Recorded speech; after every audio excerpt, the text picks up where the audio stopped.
Afternoon all, welcome back to the channel. Today we're going to do something a little bit different than we normally do. We're going to have a little bit of an unboxing look at a game that I recently came across called Moonstone. I wasn't even aware of this until Jerry over in Beasts of War, one of the weekenders, was showing off the miniatures he was painting, and the miniatures absolutely grabbed me immediately. They're quite different to what I normally paint. It's always nice to have something new come up on your radar. Now, usually I'm miniatures over mechanics. I don't really care about the game. It's the miniatures I care about. I'm always going to take a bad game with beautiful miniatures over shit miniatures and a good game every single time. However, Moonstone seems to have both. I watched a few playthroughs on YouTube, and the game itself has some really lovely mechanics in it. It seems very easy to pick up. It seems a lot of fun. So I might have done a little bit of purchasing, and it all arrived this morning in the post. So let's have a little look at what Mr. Postman has brought me.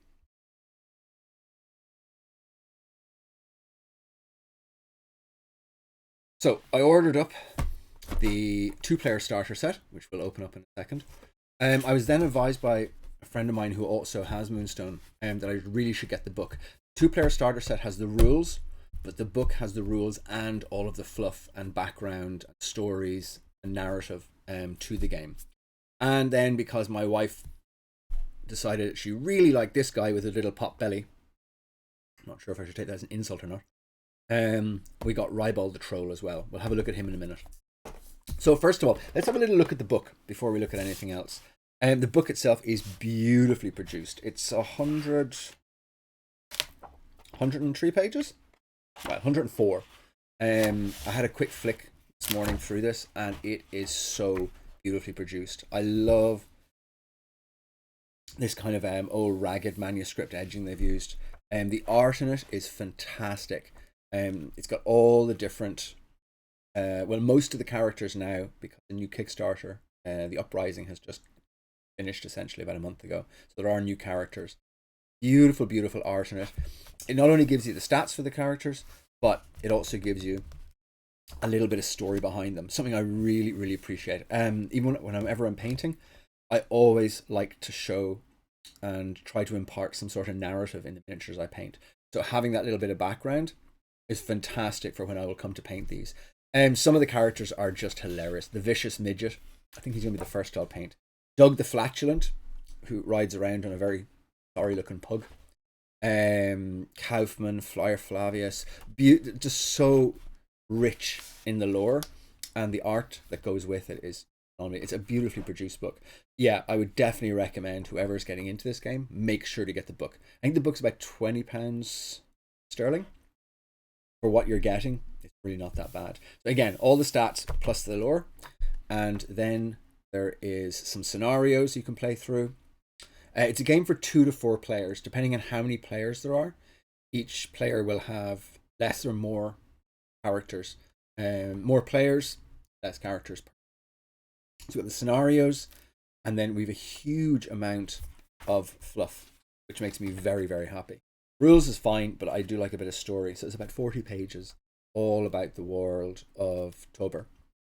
And then telling you about the cards, the rules. Absolutely stunning. But the book, I'm really looking forward to sitting down this evening now. Good we read of this. So the rules and the fluff is about 40 pages, and then we get into scenarios and then characters. So that is the book. Hardback. Absolutely fantastically. Really, really glad I did listen to my friend for a change and actually get the book. Okay, so let's have a little look at the starter set. I could have blown the GDP of a small country in the Moonstone web store, but I restrained myself because I'm full of restraint. And I went, first of all, just to the 2-player starter set to see how it goes. Now, the 2-player starter set, there's a lot in it. There's a lot in it. And we have a little look at the back. You actually get 8 characters. Now, the 2 factions here, there's now a 3rd faction as well, is the Dominion and the Commonwealth. Yes, I've been doing my reading. So you've got 8 different characters in it, which we'll be having a look at the miniatures in it. Beaky Bobby's just tremendous. Vicious Midget, Doug the Flatulent, Grub, Fire Flavius, Flintlock, Baron von Fancy Hat, gets me every time, and Eric the Squire. These are your miniatures you get in the starter set. I think Grub might be a starter set exclusive, maybe, I'm not sure. So this box has got everything you really need, apart from terrain, of course, for getting into the game. Glasses on. Let's pour everything out. There we go. So the pamphlet you get with it, this is just the rules, basically telling you how to play the game. That's why getting the actual rule book is a definite. It's a definite. You need it. You do need it. Treat yourself. Go on. You deserve it. So just the rules, that's fine. But it's nice and handy then for when you're playing. You don't have to bring out the hardback book. So what else we got? These are your energy tokens. These are punch out. I think it's acrylic. Yeah, it's blue black acrylic.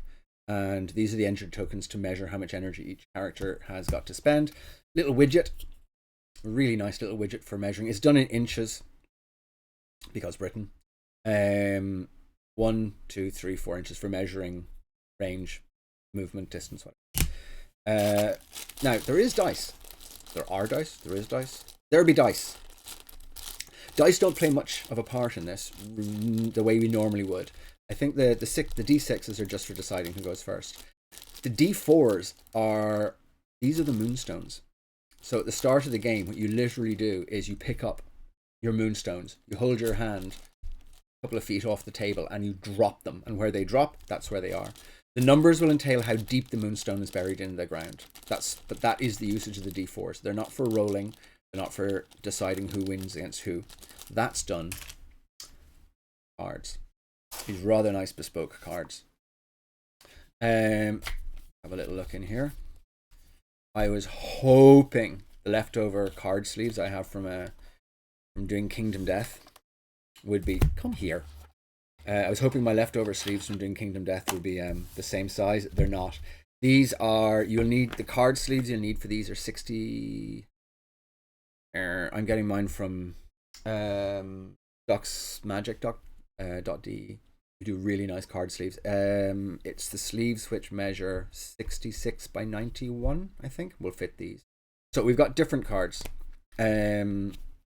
Catastrophes, that goes in with these ones. Here's your arcane deck. This is how you decide essentially who wins, who loses. And there's lying involved. Really looking forward to getting stuck into. We're not going to go through the rules too much today. I just want to see what's really in the box. So we've our arcane deck. Then we've got for melee. When you're going to fight somebody, you both basically choose what attack you're going to do secretly and then show. And then at the end, there are agendas and events, which will also play in the game. Again, really nicely produced. It's got that lovely kind of linen look to it. So we've got our decks, our arcane, our melee, and then events and agendas. Pop those back in. Again, sleeve them. Character cards. Little handy reference ones you keep on the table. Grub, Vicious Midget. So look at Vicious Midget. So a reason why you definitely need to sleeve your cards is because this is your energy. And every time you lose a point of health, you need to mark it on the card. And if you mark it on straight in the card, well, your card's ruined. So sleeves will do with a marker. The blue blips, that's back to these. Because this is how much energy Vicious Midget has. He has 3 energy. So when he loses health, he will also start to lose it. So we've got all the cards, and you can see they also have their faction marked on the top, either Dominion. Again, beautifully produced. Bases for the minis. This is the one thing I don't like. The one thing. There has to be something. Like I'm clutching at straws. I don't like lip bases. I really don't like round lip bases. I preferred chamfered bases. Yeah, that's how petty my one dislike is. I'm not a fan of lip bases. I do prefer chamfered bases. So there it is, my one criticism of the game, and it's the most miserable, petty criticism you could find. Miniatures. First of all, they are cast in resin, which makes me really, really happy because resin is my favorite material to work with. White metal's okay, plastic is okay, PVC can die in a river, but these are done in resin. And I love resin. When it's good quality resin, you want good quality resin, number 1, and you want good casting skills, number 2. Some companies fall down in one or the other, some fall down in both. For example, Forge World uses wonderful resin, but their casting is not up to scratch it. And then you have some companies which have neither good resin nor good casting skills. Anyone who knows my stream knows who I'm talking about. So let's have a little look and see how these minis have come out. I have not had a look at these yet. So who have we got? This is Doug the Flatulent and his pug. The detail is sweet. We have a little bit of flash. Flash is fine. There's a little vent there. Detail has been sculpted and so nicely. We have a little bit of flash to deal with. I will deal with that. Interesting thing. Forge World, take note. The lance, how straight that is. Very usually when you get a lance or a spear or a sword cast in red, you always have to heat it. That's as straight as an arrow. Good job. We do have a fair bit of flash. That's okay. That's dealable. I'll take flash over mold lines. In fact, this is really, really nicely cast. Have a look at another. Have a look at the one. So the miniatures part of me, which is the majority of me, is so far half a bag of squee. Okay, let's get, who else have we got here? Beaky Bobby and the Vicious Midget. The Vicious Midget has got a really nice signature move. Let's just say whoever he attacks will be speaking with a higher voice. Oh, that's...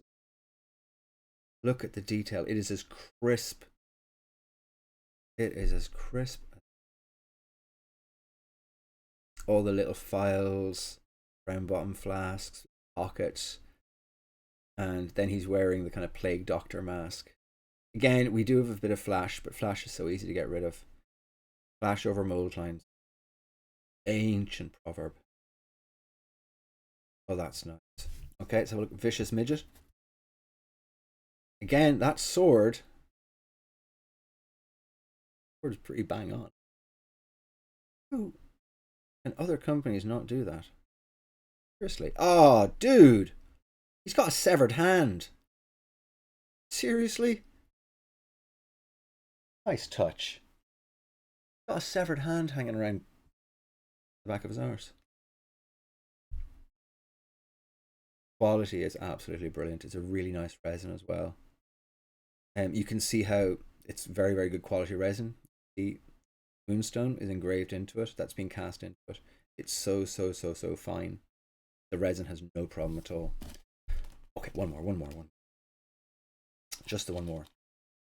Midget, get back in your bag.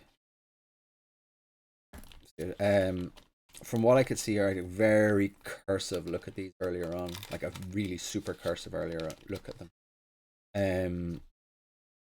And there was no breakages. Very often you can get, you know, shit happens. Let's have a look at some of the humans. Okay, Friar Flavius. I know there's going to be bad Flavor Flav jokes coming out when he gets onto the table. This is one of the first games that my wife, who's not really into miniatures or playing games, has seen and is quite interested in. Again, the detail is as crisp and sharp.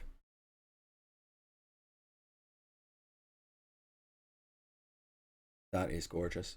A little bit of a mold line along the top, I think. It's really slight. Again, I'm looking to see, is there any tiny little thing I can kind of... that's Baron Font Fancy Hat. And who else do we have? And then we've got the other humans, Eric the Squire. And I love Flintlock. Really, really beautiful. Okay, so miniatures, top banana. Absolutely top banana.